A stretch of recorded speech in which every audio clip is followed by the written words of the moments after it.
Atlético Madrid has just tore Real Madrid apart 5-2, and what a performance from probably Barcelona's next striker, Julián Álvarez. We simply have to talk about that, the result, the performance, and what this means for both. Well, not both, for all clubs, for Atletico, for Real Madrid, and for Barca as well, because like it or not, they are involved in this result as well. Let's break it all down, baby. Let's break it all down. What's going on, guys? ¿Cómo están? BugaLuis here. Welcome back to another video here on the channel. And Atletico Madrid just beat Real Madrid in the Madrid derby by 5-2. I think it's a result that nobody was expecting coming into it. Atletico Madrid were probably the laughingstock of Europe so far. They didn't manage to get consecutive wins. They were drawing, losing every single game coming into it. But no matter what, Simeone managed to find a way to make Julián Álvarez click, and I think it's more due to Argentine, more due to the striker itself, because last game he scored that hat-trick, and now he comes here and he proves again that he's the number one guy who's carrying Atletico Madrid game in and game out. What a performance from him. The first half you could attribute to many different things, but the second one you can only explain it with one name, Julián Álvarez. Football sometimes is very simple, and sometimes you can only explain a result by a player. And Julián Álvarez, well, today what his day. If you haven't done so already, guys, remember to drop a like and subscribe to the channel. It's very much helpful right now. I'm trying to make this channel grow again like it used to, and I could very much use your help on that. We appreciate that very, very much. But let's get into the lineups of the game, because coming into it, I think pre-game, there were many things that we needed to talk about here. It was a very, very important game, particularly, like I said, for most of you who watch me. You know I'm a Barcelona fan, and it was very important for us, Los Culés, because coming into it, if Atletico Madrid managed to draw or get a win like they did today, they would pull Barcelona back into the title race. And that's exactly what happened. Atletico and Simeone went with the following. They went up with a lineup of Jan Oblak, Marcos Llorente, Robin Lenormand, Clement Lenglet, we all know him very well, and David Janko. Then they went with Juliano Simeone, Pablo Barrios, Coque Resurrección, and Nico Gonzalez, with a starting duo of Julián Álvarez and Alexander Sorloth, whilst Real Madrid went with Thibaut Courtois as a goalkeeper, Daniel Carvajal, Eder Militao, Dean Hausen, Álvaro Carreras, Federico Valverde, Aurélien Tchouaméni, Arda Güler, Jude Bellingham, Vinicius Jr., and Kylian Mbappe. I think quickly just mentioning the visitors before we go onto the home team. I gotta say that the away team here, Arda Güler, he's a proper starter now for Real Madrid. You can just see that most of the play of Real Madrid goes through him, and he has earned that spot on the right mid, or you could say one of the two midfielders whenever they go into attack, because Real Madrid's a little bit weird. You know, Real Madrid with Xabi Alonso, whenever they are onto attacking, they basically shift out their game a little bit, and Tchouaméni drops in deep like another center back. The two fullbacks push a little bit further up, and then you have Arda Güler, Valverde, and Jude Bellingham, sort of like that midfield three, and you have then Mbappe and Vinicius Jr. up top alone. But that's what you see. Bellingham coming into this game, I think it was a game too early by Bellingham. Really, guys, he did absolutely nothing in this game. I think he just basically won a foul against Simeone, and against Llorente, and that was it. That's his entire contribution to Real Madrid today. He basically didn't do anything. I think, of course, that rhythm, you need to get it back through games, you know?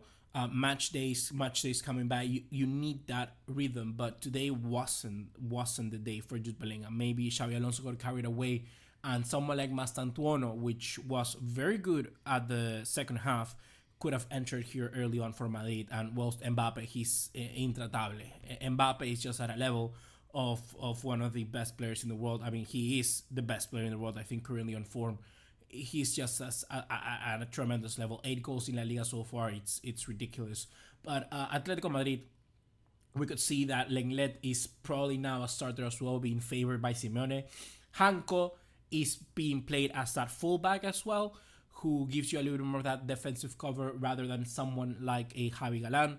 And Sorloth here was preferred over Griezmann. I think this is the downfall of the Frenchman, guys. Even though Griezmann is one of the players that I love very, very much and is very close to my heart, this probably is the downfall of Antoine Griezmann. I think that even though he scored a goal today, we're talking about a player who no longer can be at the very best, or at least hasn't been able to show it for almost, let's say, 6 to 7 months.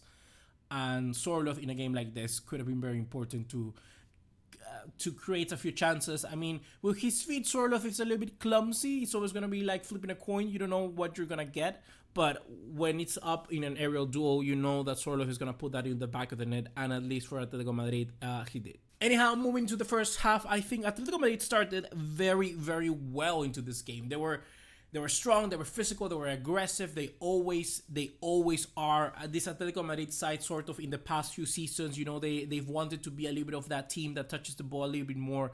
But here they kind of forgot about that and just went straight ahead with what makes them, you know, the identity that they normally do. Sort of had a huge chance, but Militao sort of intervened and was denied. But soon enough, a header from Robin Lendomar put them 1-0 up. Atletico Madrid 1-0 up, and so far the half was basically all because of Pablo Barrios. Pablo Barrios, I think, had an outstanding game. His pressing, his passing was really, really good. And Nico Gonzalez was also very sharp pressing-wise. He was all throughout the game very, very good. But Real Madrid always has something, right?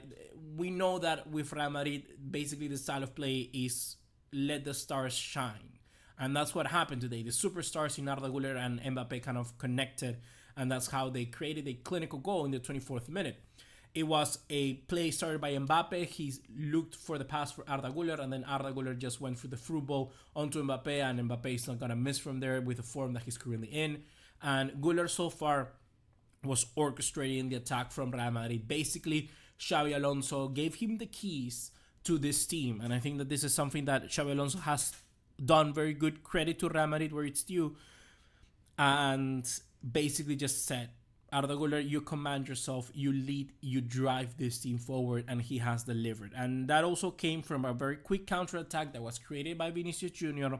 on the 36th minute, only kind of 10 minutes after the first goal from Madrid, and then it was a volley by Arda Güler. I thought this is the story that we've all seen again, you know, Real Madrid just getting back into it, and then Atletico Madrid not having their response, but something in them changed. And I think that we clearly could see that from Julián Álvarez 2 minutes after that second goal. Julián Álvarez is a player who's never going to back down. And I think that this season, you could see it more in him, that when you look at his face, you can just see that he's carrying Atleti on his own. He knows he's the best player by a landslide, and he knows he could be in a better team. And he took that responsibility. 2 minutes after the goal, he shot from outside the box. The ball basically just narrowly went through the goal, and Atletico Madrid just then activated. You know, they revived, and I think that that's something that it's due down to some certain personalities, and then that's what I really like about Julián, particularly from his entire career. Is one of the main personality traits that he has. A few moments later came a handball from Lenglet. Atletico Madrid scored, but it was given out because, of course, it was a handball. But then at the end of the first half, it was a header from Sorloth from a Koke cross. So yeah, Atletico Madrid, I think, were good enough. They deserved to get back into the game with the first half. And overall, I think Atletico Madrid were a little bit unlucky to be going any other than a draw to the halftime. But then the second half, like I mentioned very early on, was very different because the level and the rhythm of the football, you know, the actual sport that was being played, dropped drastically. And the only way that you could describe this was basically by just saying, hey, Julián Álvarez. That's it. That's the only reason why this game ended like it was. Julián Álvarez scored a goal then for Atletico Madrid in the 51st minute. Amazing goal by Julián Álvarez. I mean, he's always there. He's always looking very good. His penalty was on point. It was Arda Güler who committed that penalty. And then, I don't know why, particularly, Xabi Alonso substituted only 8 minutes after that penalty, substituted Arda Güler out and Carvajal for Camavinga and Mastantuono. He changed the entire team tactic to push Raúl Asensio, who came in the halftime for Militao, and pushed him to the right back position. And then he dropped Tchouaméni as a center back and had Mastantuono in basically this sort of, I would call it a 4-5-1 formation.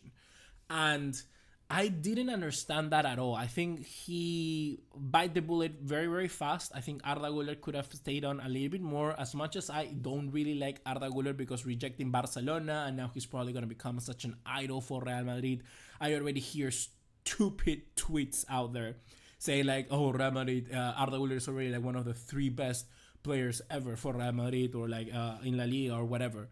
As much as I hate that, Arda Güler is an important piece to this team and is probably one of the only players I can appreciate really because he gives you that sort of football essence that Real Madrid has been lacking. Last season, they never really replaced Toni Kroos.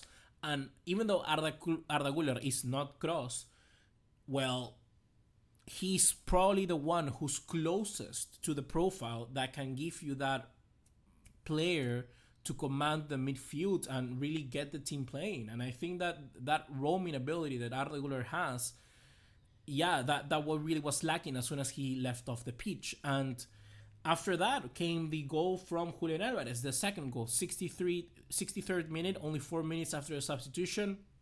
It was a foul on Julián, and it was the same who put it into the back of the net. Amazing free kick. It's probably amazing to see how the development of Julián Álvarez from free kicks, it's really been improving quite a lot. We had a free kick from him last season as well, I remember. And that's how I say, basically, you can only explain this by Julián Álvarez. The game closed out with Baena sending an assist to Antoine Griezmann on his first touch. Griezmann always deliver. And you basically sum up this game showing that football is one of the most unique sports because it really probably is the only sport out there in the world that can destroy narratives, that can destroy this context that Atlético Madrid were doing very bad coming into this game and then Real Madrid get battered by Atlético Madrid 5-2. That's the magic of the sport, really. That's really what I like about it. So to summarize everything, Xabi Alonso made that huge mistake taking Arda Güler off so early.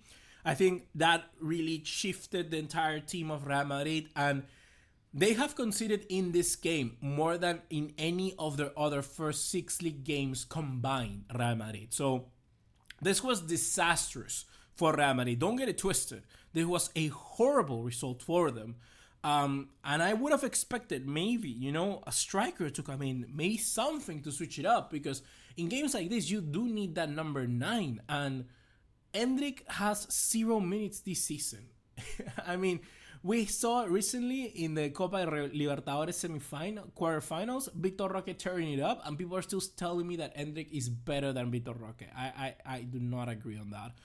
I think that at the end of the day, this is very good news for Atleti, bad news for Real Madrid, and great news for Barcelona, because now, if they beat Real Sociedad over the weekend, tomorrow, they can retake the top spot. So let's wait and see. Of course, Barcelona has a lot of injuries, but La Liga is back on our plate, back on our hands, and that is always very good news. So guys, that's going to be it for right now. Remember to drop a like and subscribe to the channel, and I'll see you in the next one. Take care. Ciao, ciao.